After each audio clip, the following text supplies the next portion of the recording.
Okay, some of you may want to know how this barrel of mine works, barrel / abutment.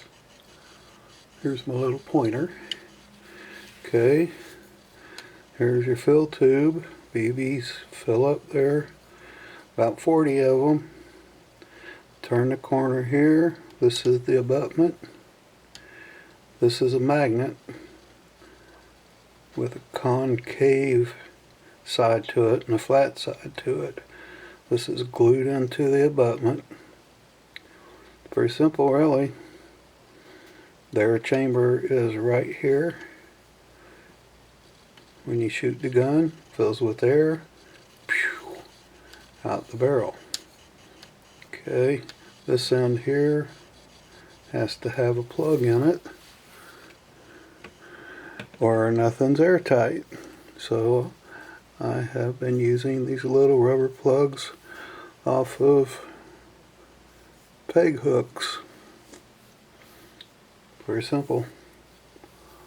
No springs, one magnet, carbon fiber barrel, brass tubing for BB fill tube. The barrel goes all the way from muzzle to the end of the abutment where the magnet is and stops. There's a notch cut in here, and I actually drilled a hole from the bottom side up through here into the fill tube port so it can make this corner. Then I filled this section back up with a piece of brass rod, pressed it in place, and that's about all there is to it.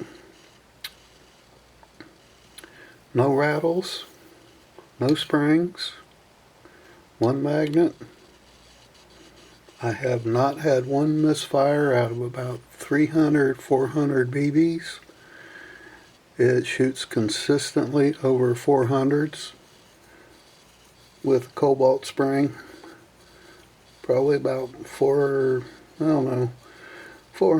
to 425 in that range. I think it's lacking some, but I'm gonna work on that. Seems like when the BBs start getting down in quantity, it starts losing a little bit of feet per second.